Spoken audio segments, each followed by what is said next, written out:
Welcome to CTO Think, a podcast about leadership, product development, and tech decisions between two recovering chief technology officers. Here are your hosts, Don Vandemark and Randy Burgess. Hey, Don, what's going on? Not a lot. I mean, it's the middle of we're in that period between Christmas and New Year's. So with Christmas and New Year's being in the middle of the week, it's always a funky week to get work done. Yeah. Friday, I had some fun as a side hobby, my side officiating hobby. I worked on the chain crew for the Syracuse, West Virginia Bowl game in Orlando. That was the Camping World Bowl. And then on Tuesday, I'll be doing the same thing for the Kentucky Penn State game, the Citrus Bowl. So, will you be making football players cut their hair? No. I have zero control over the game. All I do is I hold a stick saying, "Here's where the down is," or "Here's where the first down is." Things like that. So, okay. So no, I make no decisions. I just get to stand there and watch the game and hold a stick. So it's pretty good. It's a pretty good gig. How about you? Oh, let's see. I mean, we're at the end of the 2018, looking at 2019. This episode is being recorded on December 30th. Probably will launch on the 2nd of January. It's been quite a year overall. You and I have been doing this podcast for a year, a little more than a year. And in that time, I've worked for 2 or 3 clients. Megan and I made a move to Kansas City from Chicago. We dealt with a move and setting up shop in a new city. And the last 2 weeks have been kind of a nice, just slowing down the pace of change and getting settled. So, yeah, it's just been kind of like adjustments and getting things how we want them. And I would say the last couple of days, Megan and I were able to kind of sit down and just watch TV a little bit and just feel like we're at home. And it's taken a lot to do that. But we're in a pretty good place. So 2019 I don't really know what's ahead. Like, we were talking about doing an episode about what's the year ahead. And I'm like, I don't freaking know. But there is something that you and I have, like, Megan and I started talking about it, and then you and I started talking about it. And that's what we're kind of going to talk about today. Megan and I are moving forward with an idea of creating a meetup group, which is kind of cliche. You move to a new city, you start up a meetup group because you think something like this doesn't exist. And I'll just say that the name we came up with is Tech Managed. And if you are thinking about it in your brain, think about it as tech, managed, as the kind of way we're approaching the branding naming. Essentially, right. If you boil it down to the bare minimum of the concept, it is to create a meetup where non-technical professionals can meet and learn about technology without it being a meetup geared for this is how you code, this is how you implement, this is how you execute. It's much more along the lines of what we've been doing with our discussions on this podcast. You know, teaching and learning about technology at a management level. Yeah. So go ahead. Like, I know you have a lot of ideas and thoughts around it, which we haven't discussed at length. You and I have only chatted about it very briefly. So that is essentially, I'll talk more about the why and what we're aiming to do, but that's what we're getting started. We're getting ready to rev up in Kansas City to see if it's a concept that works well for a group of people.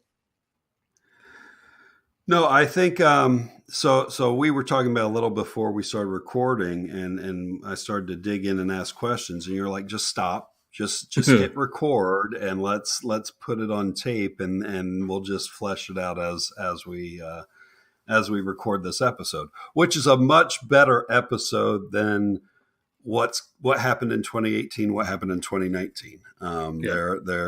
There are plenty of podcasts that are covering that. We didn't need to be one more, even though we are going to do that here with one specific concept.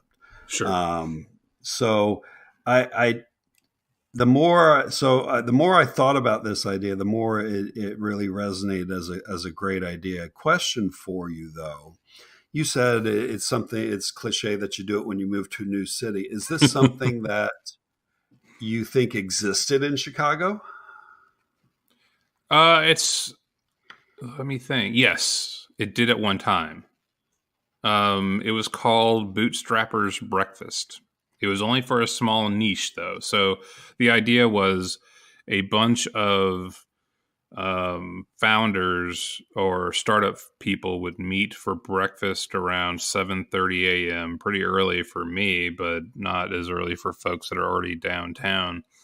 And they would talk about all of the things around their startup. So it's much more of a startup thing. But what happened was it was almost always boiled down to technology because all of these startups were technology based.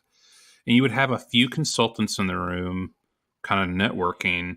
But the idea was you can't go in there and sell your tech. You can't sell your services. You're in there to help and give advice. And you're talking with people at a non-NDA level, meaning you're not going to sign a document to talk to people about their ideas. At the same time, you're not going to give enough detailed advice so that you're just giving away free time, even over a coffee kind of thing. But the idea was it was a room where people could talk and they don't have to feel like they're getting sold consulting services just to find out, should I care about Firebase? Should I care about AWS? At the time, I remember having a conversation, is Heroku what I should be hosted on?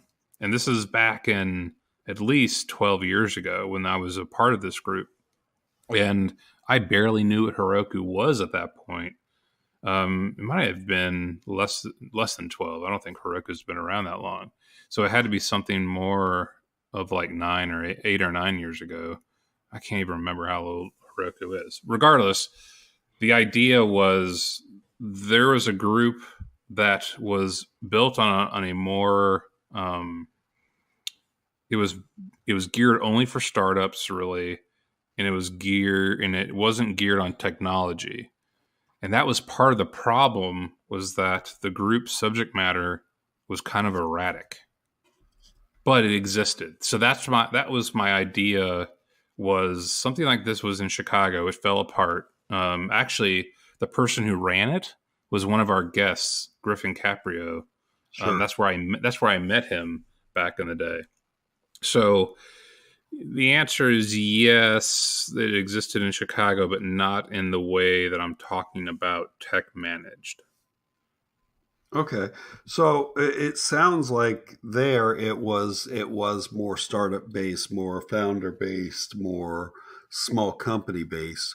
Where do you what are you thinking is the right audience for tech managed? Is it that same group? Is it executives in bigger corporations trying to understand newer things? What do you think the target audience is? Yes and yes. Like, Okay. so what happens is I go to meetups, and I've already been to 3 in Kansas City, and I end up talking to people that are at the meetups, and they aren't tech savvy. They aren't coders. They're not developers. And it doesn't matter if they're startup people. It could be a manager at a bigger company. And this happened in Chicago a lot too, but I never really thought, oh, this is a big need. It was more of, you hear the buzzwords. You listen to our podcast and hear us talk about buzzwords. And this is why we started CTO Think in some respects, was let's talk about technology, but not at a ground level, like implementation discussion. And I have these conversations and I'm realizing that, like, I talk to these folks at the beginning of the meetup, and let's say the meetup is about GraphQL. and I hear what they're there for. The person's there because they heard about GraphQL and they're trying to find out if they need this technology. And they're obviously not asking their engineers for a reason, mainly because of in-house bias or, hey, the shiny new object fear of a manager. They're looking for some kind of balanced opinion of what is this tech and doesn't matter to me, and I know I'm not going to be the one implementing it.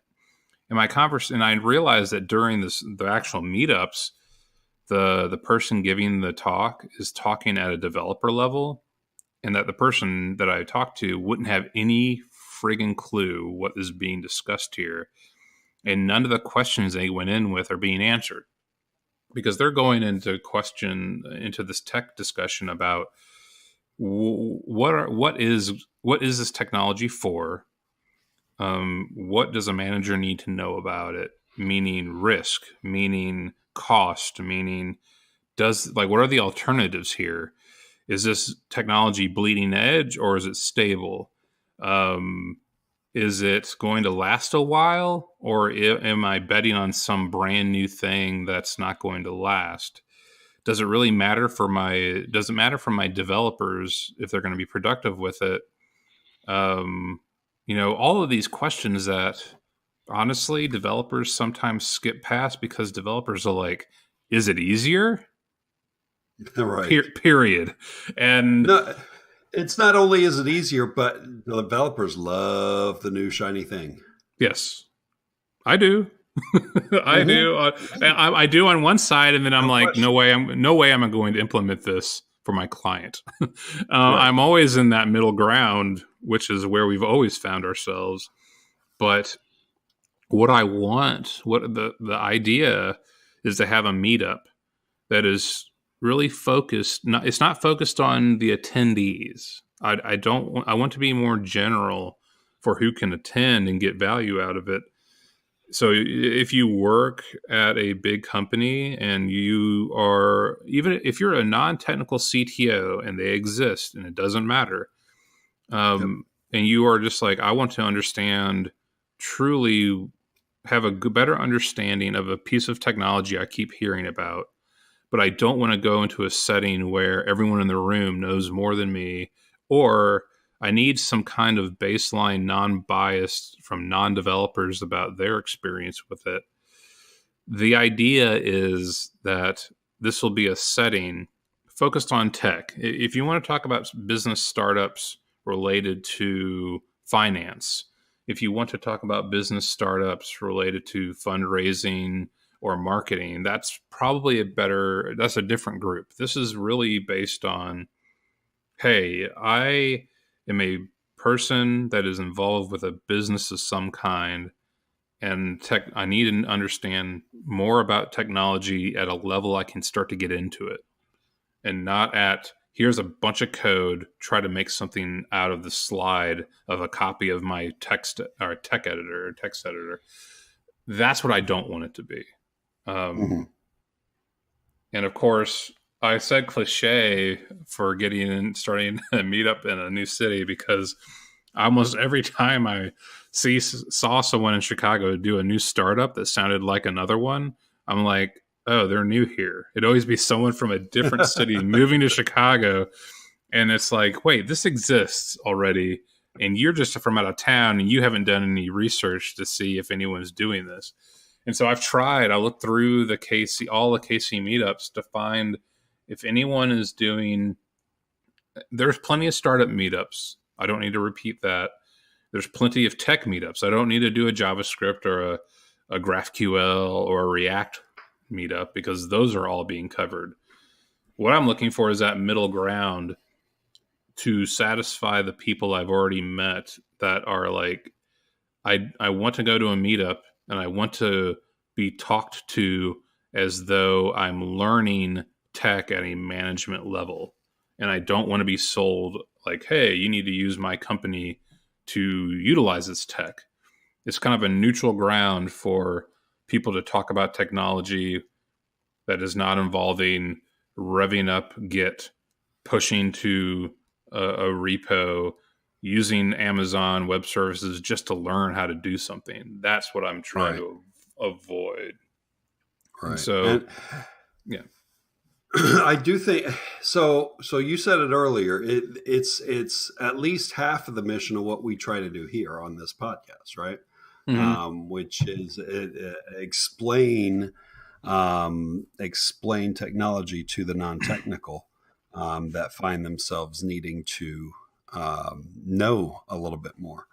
So I certainly think it's an extension of what we do here, and it's almost a doubling down of what we're doing here. I mean, we're not wildly popular podcast, but we've got a few listeners. Of the three I do, this one has the most listeners. Yeah. So I'm not. It's not like we're doing anything groundbreaking or earth-shattering, but I think there is a need, even if it's a small niche need. Yeah. So when you came up with the idea, I was like, oh, that sounds cool. That actually, I think, would work here in Orlando. I need to dig a little to find out what other things exist in Orlando like it, but I don't think there really is anything. Yeah. I think this is it's a better name than CTO Think, yes. So we may rebrand everything at some point. Yeah. It's one of these things that I think we could really dig into, and we've dabbled in different things. Like when GDPR came out, I spent a few hours trying to put together a quick explainer video on GDPR. Yeah. And we were going to put that out as part of this brand. But that sort of thing fits perfectly into a name like Tech Managed. Mm-hmm. So that may be something we want to look into over the next 12 months is starting a video series that emulates what you do in the meetup. I also think a newsletter fits. It's one of those things where, depending on how much you wanted to blow this out, you could go full bore. You could go newsletter. You could go videos. You're already going to do the meetup. We're already doing the podcast. You could even do a Slack group, right? Or some sort of group chat, so that if somebody finds themselves in a situation, they can ask a question and get advice. I actually think that might be interesting to try a new paradigm there. Instead of a Slack chat, which is one to many to many, something more like a Q&A on a newsletter. So somebody has something that comes up that they need answered right away. They send in a question. Yeah. You see an immediate need for it. One of us types up an answer, and then it goes out to the newsletter group. So instead of many to many, it's more like one to many. It's more like broadcast. Not saying we know everything, but many to many can get chaotic at times. Yeah. To go back, Megan gets the full credit for the name. We were doing one of our walks in our neighborhood, and we were talking about naming. I talked about the meetup. She came up with the name, so she gets that credit. I agree with you 100%. CTO Think was a name we chose because that is what that's the role that you and I have both served in the most for small businesses and startups. And that's where we kind of feel the most at home in our careers in that role, I think.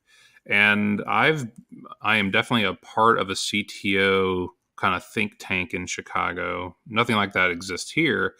But I also am like, when people talk to me, like in my teaching, since I started teaching the boot camp, I've also found, like, I've had people respond to me with how I explain things in tech at a level they can comprehend without feeling ignorant.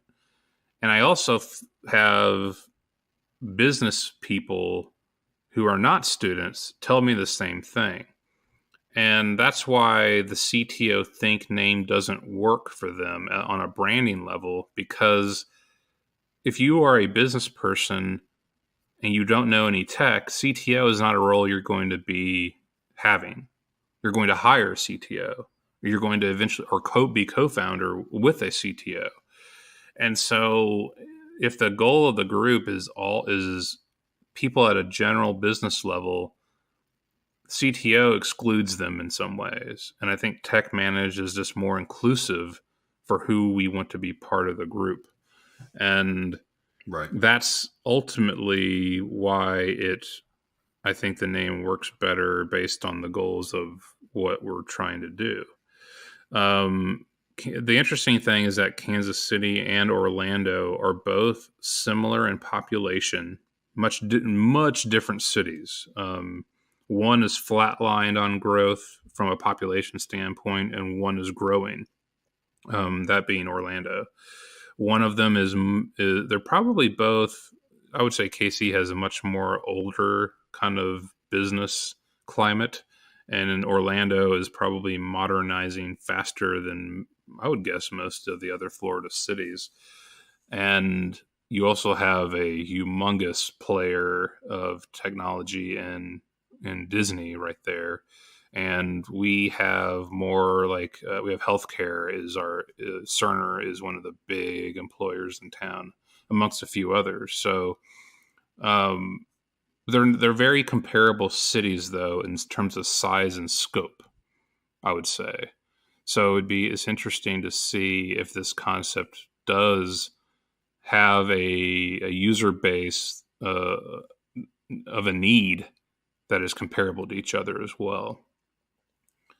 So yeah, the big thing that affects Orlando that I'm not sure a lot of outsiders see, and maybe they do, is with tourism being such a big deal, with there being so many hotels and so much of your job creation is in the lower income hospitality jobs. You get a lot of that, and that stifles a little bit of the growth, because Orlando's got to pay so much attention to that, to making hospitality happy, that they can't always look into the newfangled things. I think it's a little unique. It's probably the only other city that I think is like it would be like Vegas. Yeah. So it's a little unique, but I certainly run near the circles of the tech groups here in Orlando. I know a decent amount of the big players in it. But they're not the audience here. So it's almost like this is a group, this is a mission, this is a concept that you take to the Chamber of Commerce and you say, we want to put this on once a month. Would you advertise it to your members and find out what it takes to advertise to the Chamber of Commerce members, which you probably have to pay to do. But maybe if you give a talk, if the city of the Chamber of Commerce has, monthly meetings, maybe you offer to give a talk one time or something like that. I really think this is something we should dig in on. One of my, I'll say goals. It's slightly more than that. It's really something I'm going to drive to do. So this year we went in on podcasting. Between this and our other podcast, This Old App, we put out 65 different podcasts, episodes over the year. So we really dove in on that, and I think for the most part, it's going fine. Yeah. Anybody listening to us knows we're not advertising, so it's not like we're making money doing it. But it fulfills the need we thought we had to go and do this and to maybe bring a little bit to the rest of to the rest of what's out there. And I think the next step that I'm going to take for next year is I'm going to record at least one video a week. And that's tough. So I've done I've dabbled in video a little this year. Like I said, I tried to put together that GDPR video. Yeah. The problem with that is when you're doing videos like that, they're a lot more scripted. As in, when you and I talk on this podcast, we leave the ums and the pauses and the awkward turns of phrase and all that in. Yeah. We may lightly edit, but for the most part, we don't try to come off as polished.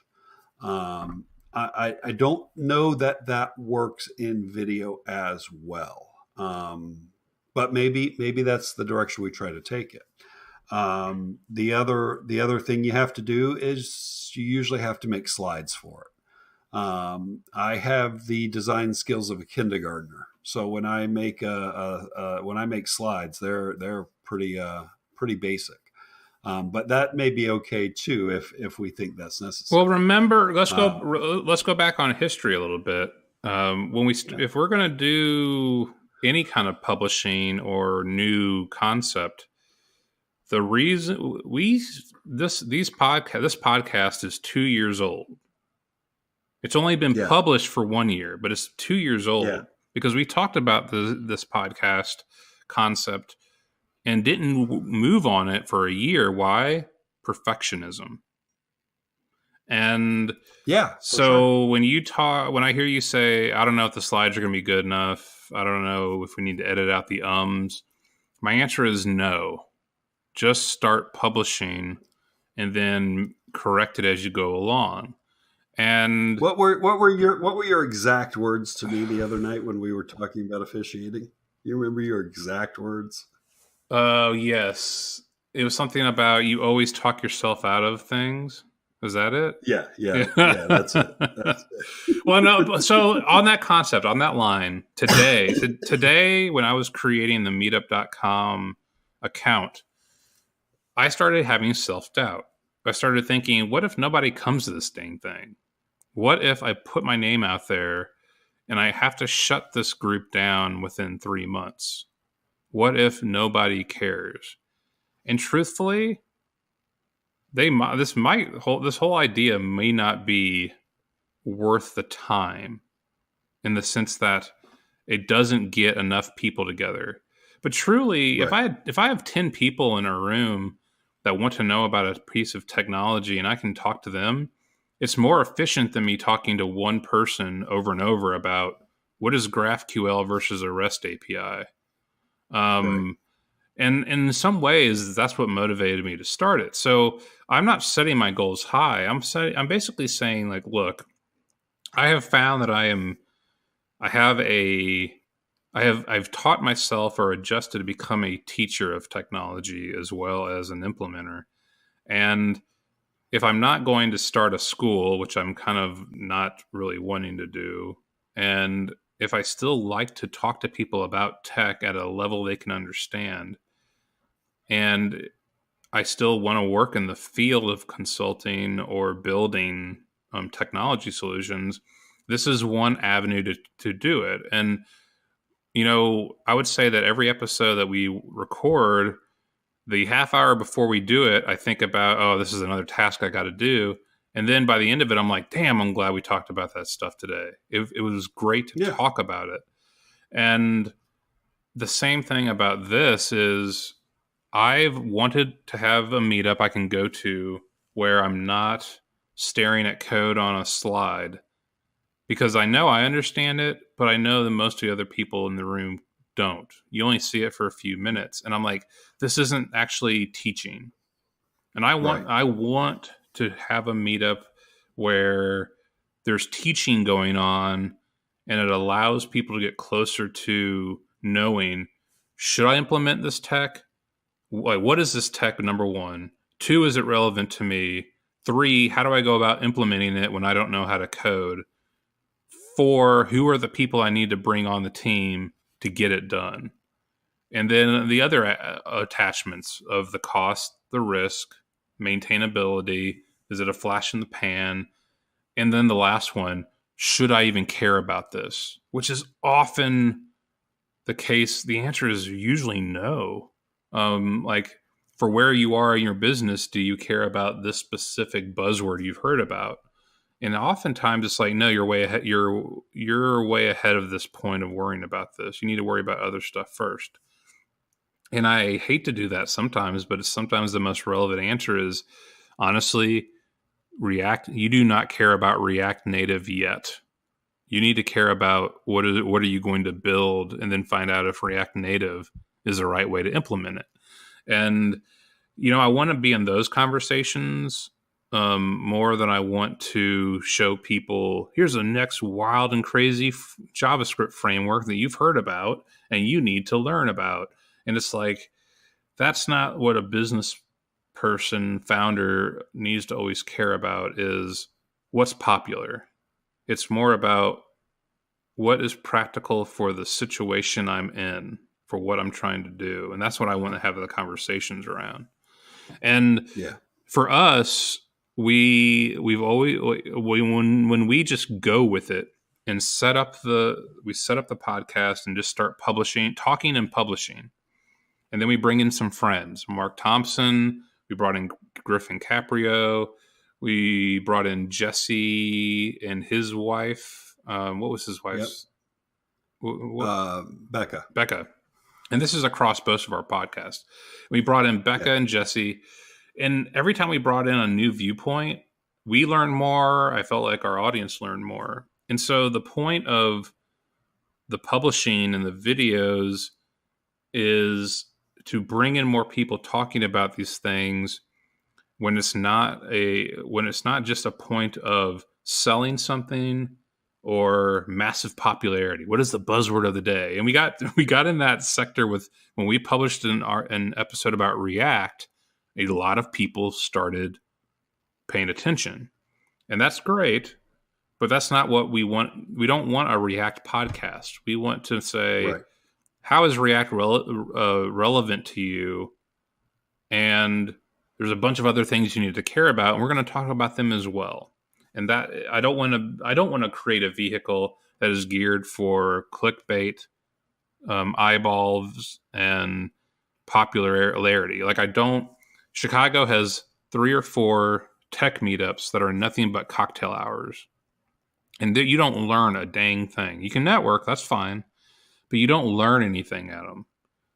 And I'm like, that's not what I don't need to be a social organizer, an event planner. That's not what I want to do. I want to teach people about what I do so that they can get on the right track for what they are trying to do. That's what I've always been about. That's what I like doing. Yeah. And I think everything I talked about, and again, it's a question of how much we want to put into it. I think everything I talked about, from the newsletter to videos to everything, all fits, because different people process different ways. And one really not relevant, but kind of relevant example. My 10-year-old nephew is a really confident kid and is really into music. So what does he do? He starts a radio station. Okay. Mm-hmm. So for Christmas break, for these 2 weeks at 11:30, he's been on the internet, playing music and doing his DJ thing, because he thinks it's interesting. Yeah. But the problem, and I'm going to see him in next weekend. The problem is, if I'm not there at 11:30, I can't consume that. Yeah. Because it's there and it's gone. So I'm not going to talk him into podcasting, but it's more of the, I think you're doing great on your radio. I listened once, but I can't listen every day. Mm-hmm. I just can't be available at that time every day. So it's again, you have to meet people where they are in the ways they consume things. So on this track, Because you're going down like the benefits of a meetup. So I want to talk about implementation for Okay. starters of the meetup, not for because I Yep. do think all Yep. of your other ideas are relevant, but about the meetup, tell me, what do you hate about meetups? Hmm. So there's not a lot I don't. Okay. So the number one thing, I'm going to change your question. You tell me if it's okay, if Okay, it works. As opposed to what do I hate about meetups, instead, why don't I go to more meetups? sure. I don't know if the answer will be the same that you're looking for. I don't go to more because it takes me half an hour to go down there, go to downtown Orlando, find parking, Yep. go be in a room of people. Slight introvert by nature, so go be in a room of people, some of whom I know, some of whom I don't. I have really the very little desire to meet new ones.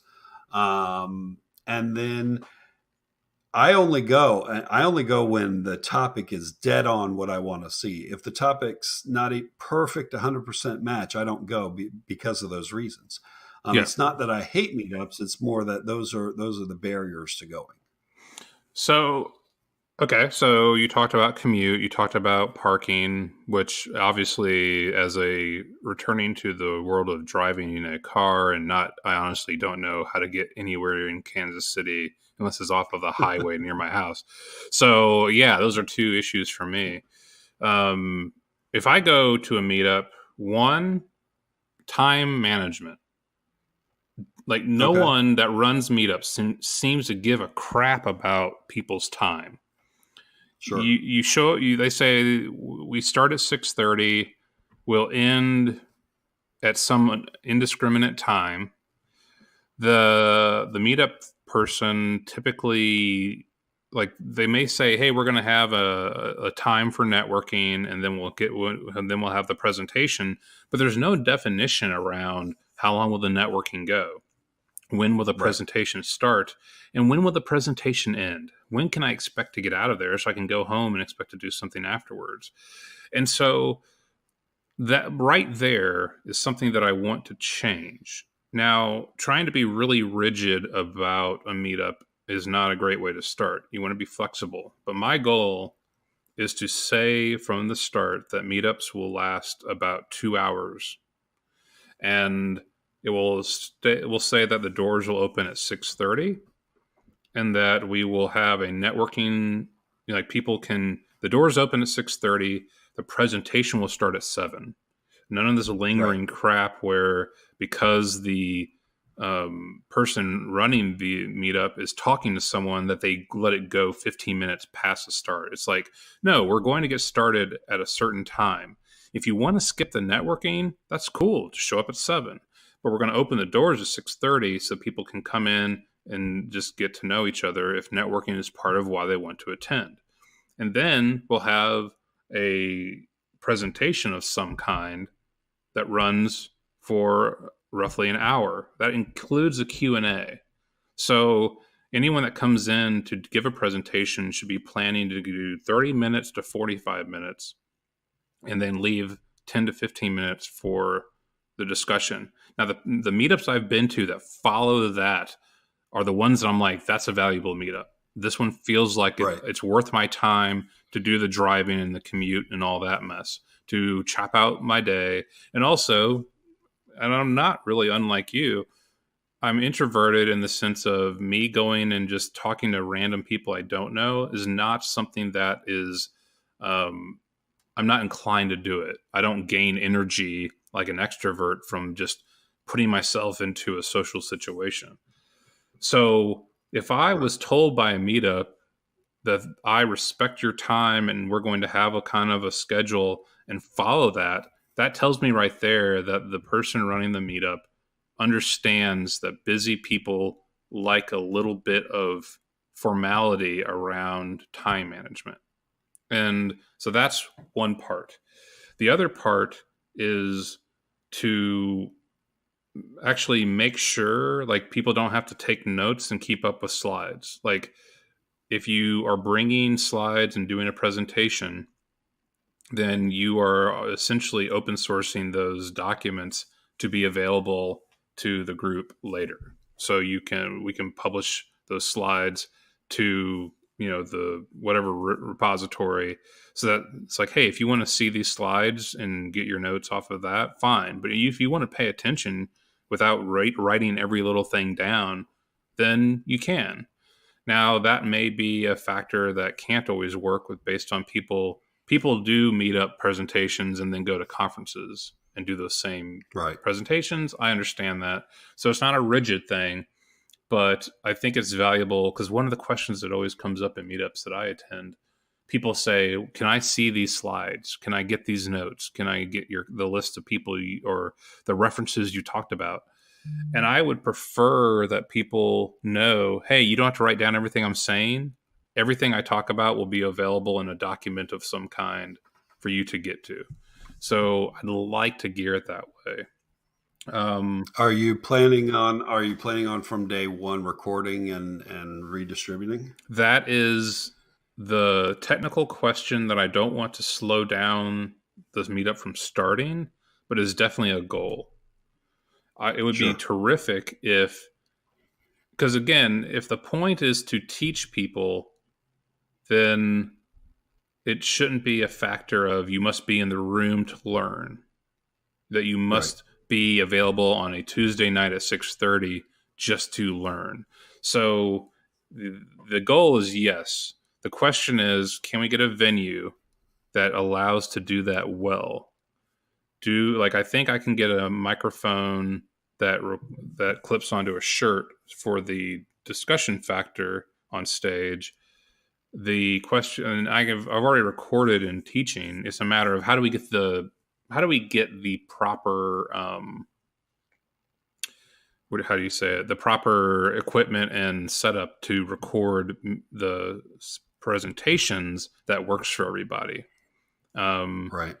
But yes, ultimately, I think that is something that would be valuable if the meetup and the presentations are valuable to republish them.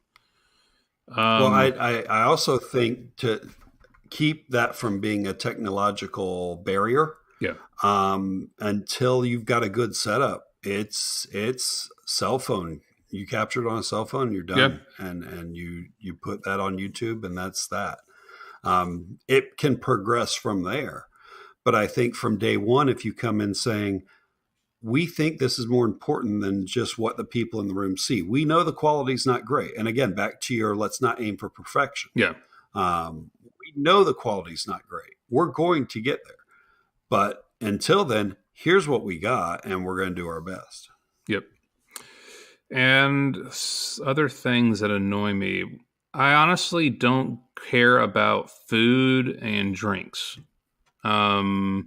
Now, that could be the antisocial part of me, but I don't really want to eat pizza every time I go to a meetup. And I don't care for it to be, I love whiskey, I love wine, and I used to love beer, but I really don't want alcohol to be like the driving force. Like, that's a social hour, and that's not really the setting that I care about as much. So I do actually have a venue already to start with, which is in the Crossroads neighborhood of Kansas City. It's kind of the Startupville area of where most of the new businesses are starting, the revitalized business sector of Kansas City. So I actually have a venue. I haven't checked it out yet, but I'm kind of like, do I just go with basic snacks and water and maybe sodas, or like, what are your thoughts on that? Is it really vital? Because I don't want to keep eating pizza when I go to meetup, so I'd prefer just to do my own dinner anyway. Yeah, and this is where I think it's going to be interesting to see how this plays out, because who's the audience? I do think I think there are probably two disparate audiences that are expecting two disparate things. So my gut says start it at 7. Start the presentation at 7. Open the doors at 6:30. Provide light snacks. This is one of those in things in the handbook of doing a meetup is you find a sponsor so they can provide pizza. Yeah. And some of the meetups I've been to here in Orlando, they do other things. They'll bring fancy sandwiches from a local business or things like that. But at the end of the day, it never matches everyone 100%. So maybe it's a vegetable tray, maybe it's a cracker and cheese plate, maybe it's something just a little bit less dinner, more snacky. Yeah. And maybe this just popped into my head. Maybe it's, you know what, we're going to end at 8. And then informally, we're going to have dinner at X place afterwards for whoever wants to join. Yeah.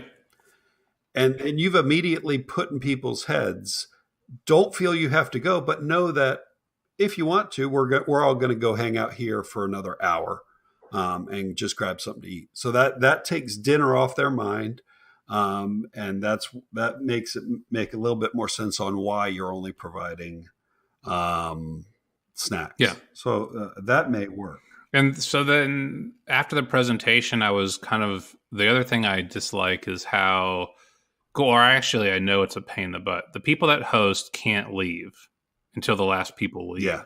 And so my rule of thumb would be 30 minutes after the presentation is over, we close the doors. Like you have to go and if you have a conversation going great with someone you met, then the idea is to meet later for coffee or take it outside to another place. Even if we can't formally organize it, the idea is the hosts don't have to stay past 8:30 or something. So start at 6:30, open doors at 6:30, close doors at 8:30. We'll figure out the recording situation. We'll figure out the refreshment situation. Other items that those are like the main ones, because the meetings that I liked going to were ones that got started on time and stuck to a subject matter that they promised. And the ones that I hated were the ones that lingered until you were there till 9:30 for a 1-hour presentation that didn't start on time because people were shy about getting started, I guess. Like, I don't ever know why those meetups lingered at the front, but they were just not moving forward. About some of the subject matter, like I've got a list of ideas that I was going to talk about, but they're all very much along the lines of things we've talked about on the podcast. What is an API? Yeah. What is an API? REST versus GraphQL? Like, what's the relevance to someone? And is there, like, do you care? Front end versus back end. Like, every time I talk to business people, they ask me, are you front end or back end in what you do? And then as I talk to them, I realize they don't know the difference. They've been told they should care, but they don't know why. So a very general explanation of what's going on with front end and back end development. Of course, databases. I talk all the time about why one database, usually now the debate is NoSQL versus SQL. The idea of how to hire developers, the idea of how, like, the benefit of localized versus remote teams for development, the different hosting options you have, Firebase, AWS, Heroku, any, like, doing your own DigitalOcean type of setup, testing, quality assurance, user acceptance, native apps versus the new hybrid in React. So we got Flutter in there, React Native, Objective-C and Android, Java, that kind of stuff. Like, all of those subject matters are, at least, there's 12 things I just said that would be for a monthly meeting, a year's worth of discussion. I think the next question I have is, it seems to me that when I look at meetups that I like, there seems to be a struggle with finding people presenting. Right. And that struggle makes it the organizers, they're kind of locked into this idea that they aren't going to be the presenter. They're going to be the organizer, Right. but they will not present. And I guess what I'm willing to say now is that I'm willing to give 12 presentations myself if I don't have other people doing it. Now, I run the risk there of becoming a meetup where I am the only person presenting. And I'm not sure if that's good or not. Right. But I don't know if the stress and struggle that meetup founders go through with finding presenters is worth it either. I think it's important for variety's sake. Yeah. Just like I think it's, if there's one thing it's the same struggle. If there's one thing I wish we did more often. I think we could use a few more guests on the podcast. Yes. Just so that people don't always have to hear our voices. I think we tend to struggle when there's three of us. Either you or I tend to struggle to get poignant points in, but that's okay too. A 3-person podcast can be a little crowded. Yeah. So that's okay too, but just different voices helps. So I agree completely. And again, depending on where we want to take this and not saying it has to happen in order to, I don't want to add more barriers to making it happen. We've already got material, like you said. We've already got material. We've got podcasts. Yeah. And so if you say, okay, January is going to be APIs, we can have newsletter stuff ready. We can have video stuff ready, and roll that out after the meetup as well. Yeah. So I'm spitballing here, and I know I'm adding way too much weight to all this. But that's how you brainstorm. But I do think I just feel there's something here. Just like I feel there, I talk about on This Old App a lot. I feel there's something to the whole voice apps thing. Yeah. I just can't get my hands around it. I feel there's something here. I even feel there's something here a little more solidly. Yeah, I definitely feel that way. I guess I feel that way with even more confidence because having worked and being like over the last 2 years, my involvement with people learning how to code has been very relevant to what is making me happy in the tech world. But seeing the gap between what I do day to day and the gap of teaching people how to code, I see this gap of, and especially when I interviewed, we talked about me interviewing for jobs. And my gosh, the number of managers I talk to and recruiters I talk to that have no idea what really goes into successful product development on a tech level. I'm like, okay, these are not people that are ignorant. These are people that are trying to do too much and they don't have a source to talk to that really educates on the level of tech knowledge they need, because they aren't going to sit down for a 15-hour tutorial on Udemy to learn what GraphQL is.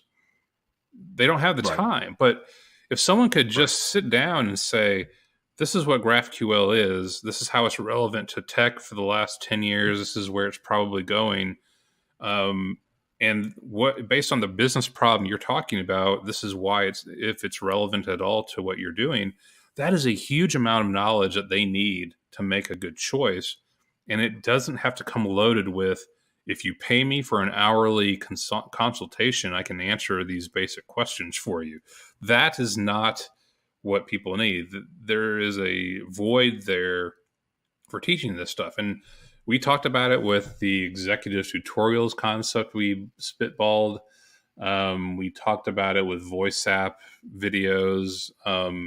We've talked a lot about teaching and filling these voids of knowledge at a level where it's not someone learning how to code to do it. And I think that's why it feels right to us, because we've been talking about this for 2 years now. And I see the gap. And And you said something in my brain, and my brain just went woo woo woo woo woo. Another alarm went off. How useful, and this is probably a side thing. And maybe they come to the meetup too. But how useful is this to recruiting companies as far as to get their recruiters to go to, so that their recruiters understand tech? Oh, Because not all, I think you know where I'm going, is that a lot of recruiters don't understand the technology behind yes. what they're actually going after. So whether it's part of the meetup or whether it's something separate altogether, that's another part that I think is interesting. So then, yeah, I totally agree with you. The next question is, what defines success that makes this all worthwhile?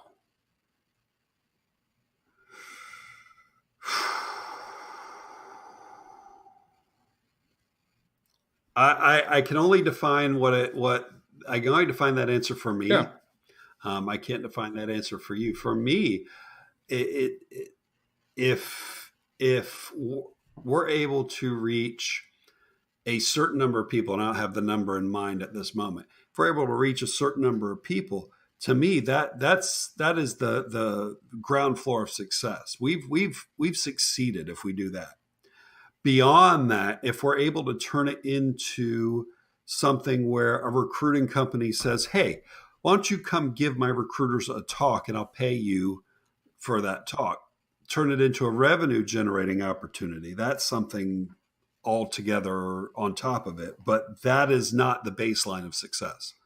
The baseline of success is that we're able to reach a certain number of people. So at the beginning, like let's say I started up the meetup in January and we have 10 people in attendance. And the next week with some kind of subject matter, we get 15 people. Like the idea is we have to be patient. I'm almost saying this for ourselves in the future. Like I think successful meetups, successful gatherings, networking groups are always best started where numbers and data don't really come into play at the beginning. The idea is put out the best product you can and see how long you can afford to keep doing it. Meaning for us, how much time you can put into organizing it. The meetup.com is $50 for the first 6 months as a factor for the true cost of it. That doesn't go into the time that you're going to put into. And if I'm going to give, let's say I don't find any other speakers and I give 6 presentations, there's probably 8 hours per meetup that I would need to invest for each one. And we're going to have to, I don't think there's an answer clearly that I have in my mind. It's more of, do you have return people? Is the feedback that, hey, what you're doing is valuable? Are people showing that they've learned things at the meetup? Like that to me is how you're really going to dictate, is this a concept that is valuable for the audience? Then we'll see what we can do to record and publish and see if that also gathers eyeballs and see where it goes from there. But I think if we try to do like, we need to have 50% growth in the first 3 meetups to know if this is worthwhile, I don't think it's going to be a great tag or a target metric for this. No. I think one thing you and I do have is patience. I certainly see this as something that we try out for the year, and we evaluate it in 12 months. I don't want to evaluate it in 3 or 6. Except to 20. So one thing that I have in my corner that I'm already know it's a benefit to me is that Megan is going to be involved. So I've got a person locally that is going to help me with organizing it. Not only that, she's a hell of a lot better at social type things than I am, in the sense that she enjoys it more than I do. But Sure. when it comes to talking to people and relating to them, she's right there with understanding how business works and how and what it's like to be on the side of learning technology, because that's what she's been doing the last year.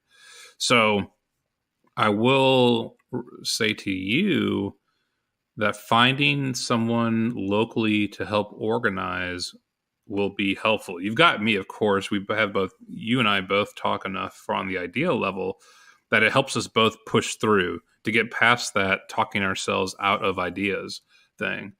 So the bigger question is, are you going to be able to find someone to help you a little bit? Yeah, that I don't know the answer to.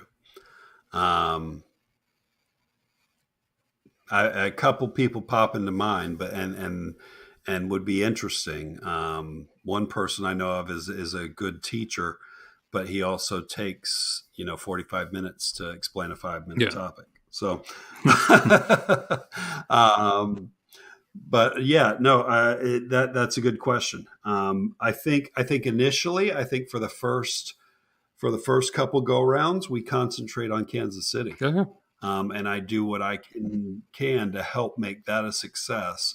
We figure that out while I start to poke at Orlando, and see what needs to happen there. And I don't think we roll this simultaneously out and just blow it out. I think we start with Kansas City, tinker with it a little, and then come back and maybe duplicate it in Orlando. Yeah. Now, one thing I will say is, you said if you're presenting, that 6 to 8 hours of prep you have to do ahead of time. Guess what? That's not throwaway prep, because you could turn all that prep right into a video. Yeah. So now you've served two purposes. You've done your meetup and you've done your video, or at least you prepped the material for a video for someone else to do. So it certainly works.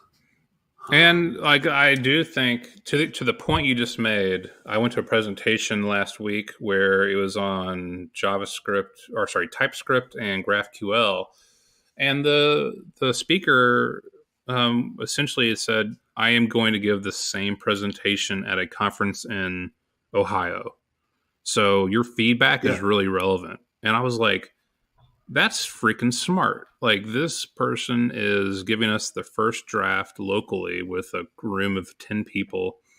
And he got good feedback, I thought. Everyone that gave feedback had the same feedback that I would have. I didn't give him any, because everyone said the same things that I did in terms of how he presented and some of the slides he used. But I was like, that is actually great. Like, you're getting the most honest feedback you can get sometimes, or people just that are willing to say something to your face that is constructive. Online, people can get harsh, and people are a little bit more tempered when they're, looking at you. And I was like, this is actually a really smart way to get feedback on discussing these topics. So it could be a catalyst for online presentations based on what the local folks think. And I mean, we talked to Greg Pollack a few months ago, and that's exactly what he did. He brought a presentation to the local JavaScript meetup that he was going to give at the Vue conference in a month. And he said, this is my first draft. Please give me feedback on it.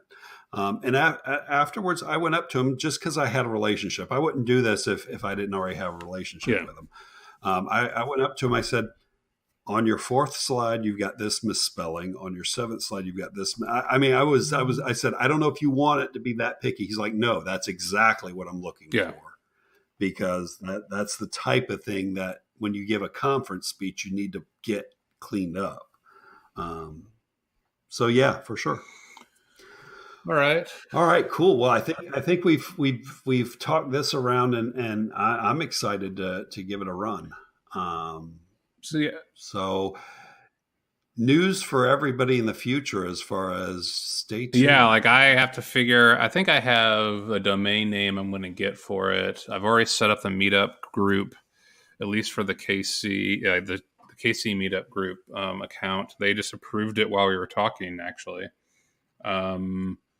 Obviously, we're going to have issues with a professional logo because that's always the where I usually do strictly the pull out Photoshop and make big words out of a font of choice, and that's as far as my logo skills go. But